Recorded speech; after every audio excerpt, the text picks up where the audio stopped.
What are the 7 things that rich people buy that the poor and middle class don't? You see, one of the things that differentiates the rich from the poor is not just because of money, it's because they have assets. Rich people, they buy and they own and they acquire assets.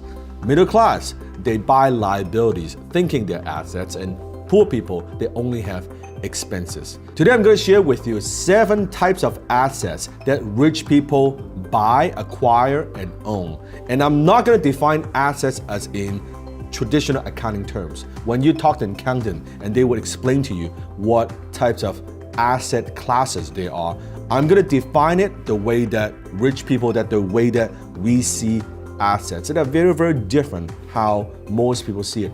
By the way, if you have not ordered a copy of my new book, Unlock It, make sure you click the link somewhere here and order a new book where I go much more in depth. How do you unlock your financial confidence and how do you acquire wealth? Number 1, the first type of asset that rich people have that the poor don't is business. See, most rich people, almost all of them, either they make their money through their companies and business, or they have an invested interest in multiple companies or multiple businesses. So I want you to think about it. Versus poor people, all they have is a job. They have a paycheck at the end of the month. You'll never get rich through a paycheck. You only get rich through a business or multiple businesses. Why? Because it's the only way you can apply leverage. You can leverage other people's time, money, resources, and talent to build something to make your vision a reality. That your earning ability is not tied to how many hours that you work. You're able to leverage 1 to 10, 1 to 100, 1 to 500 to build a bigger business, to be able to impact more people and deliver more value to the marketplace in exchange of money. That's what a business does. So that's the first asset class, business. Number 2, the second type of asset that rich people buy that the poor don't is arts and antiques. Now, this is an asset class that I know very little about. I cannot tell the difference between a $100 painting versus a $100,000 painting. I have no clue. This is an area that I am like a complete idiot. My art collection would be my Hot Toys and Iron Man collection. Although my wife Jenny would argue that it's not an asset class. Well, to me, it is an asset class.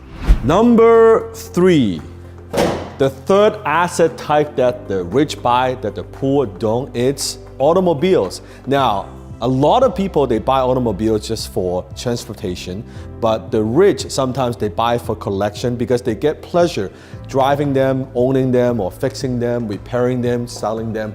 Done properly, this could be a very lucrative thing that you do, but most of the time, my friends, I notice that they just, because they have a passion for automobiles or classic automobiles, they do it just for fun. But because they collect them, they buy rare automobiles, and when they sell them, they do make a nice profit from it. It does turn into an asset class. But for me, I just do it for fun.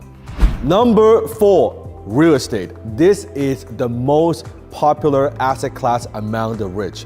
Most rich people, they either make their money through real estate or they park or hold their money in real estate.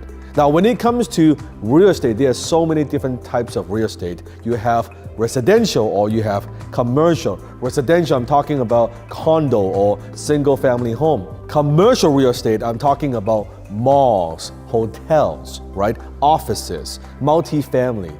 2 very different types of real estate. And within real estate, you have so many different types of strategies. Do you buy and hold? Do you buy and flip? Do you develop, right? Do you do Airbnb? Depends on what it is that you want to do and how much capital you have and where you want to go. Now, why do so many rich people have real estate or they park their money in real estate? It's because the banks, the lending institutions, they love real estate. They will loan you money to buy real estate, right? They like the security of real estate. They feel like that's a hard asset. It's an intangible asset that they like to lend money on. And that's why a lot of rich people, we either make their money in real estate or we hold our money in real estate. Number 5, the 5th asset class that rich people buy that the poor don't is paper assets. I'm talking about bonds, mutual funds, and stocks. Now, when it comes to assets, sometimes we buy assets because it produces cash flow or dividends. In some cases, we buy assets and hopefully it will increase in value over time. That's called appreciation. So when it comes to stocks, except it's like dividend stocks, but stocks, mutual funds, and bonds, we are buying it at a certain price and hopefully it will go up later in the future. We are betting, we are buying on the appreciation. You see, with paper assets, you can turn that into money very, very easily. Let's say compare that to a piece of real estate. In order to convert a piece of real estate into money, well, maybe you need to list the property, you need to sell, it takes time, or even if you want to get a loan, get a mortgage, a second mortgage from the bank, it takes time. But with stocks, with mutual funds, you can sell that and turn that into money very, very easily. Number 6, the sixth asset class that rich people buy that the poor don't is intellectual properties. I'm talking about patents, trademarks, brands, copyright, any other intellectual properties that you might have. See, this is an asset class that I love. I own a lot of intellectual properties. The reason I like intellectual properties is because the ability, you can scale, you can license your intellectual properties to somebody else, but also the maintenance fee is very, very little compared to other asset classes. I can also duplicate and replicate what I do to be able to serve way more people. So intellectual properties. Disney has a lot of intellectual properties. Coca-Cola as a brand, the brand itself, that's an intellectual property. The brand itself is actually worth more than the actual hard assets that Coca-Cola owns. The brand Coca-Cola is worth billions and billions of dollars. Number 7, the last thing that rich people buy that the poor don't is precious metals. I'm talking about gold, silver, platinum. This is a gift from my mentees from Australia. 24K gold. Now, gold is very, very important. You notice when the currency of our dollars, it depends on what countries you're coming from.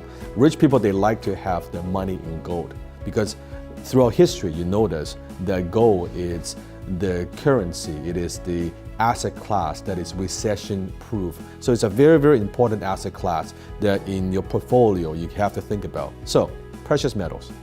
Those are the 7 things that rich people buy that the poor don't. I want to give you a bonus, and this is a new asset class. What am I talking about? Asset number 8, and that is audience. That's right, audience. You see, attention is the new currency. To be able to have an audience, you see this through social media, influencers who have audience, that they're able to captivate other people's attention. Their audience attention, it is worth money. That's how they're able to generate income and profits and money from what they do. Attention is the new currency because without attention, you will not be able to get customers. And without customers, you won't have any sales, no money, no profits. It's that simple. A lot of people, they neglect this asset class. And I believe this is an asset class that a lot of people, even rich people, ignore and overlook. This is an asset class that you can scale and expand very, very quickly to have 10,000 people, 20,000 people, 50,000 people, 100,000 people paying attention to your message, your cause, what you are focusing on, what you want to promote. Even if you want to promote charity, your foundation, you need attention. You need audience. Money alone doesn't just get your attention. Attention is attention. Money alone is not enough. But to be able to get attention, you can convert that into money. You can convert that into profit. And this is an asset class that could grow and grow and grow, and there's no limit. There's absolutely no limit. By the way, if you want to learn more about how I do that, get a copy of my book, Unlock It, published by Forbes Books, where I go much more in depth. I talk about this currency, this new currency that even successful CEOs don't know much about. So go ahead, click the link here and get a copy of my book.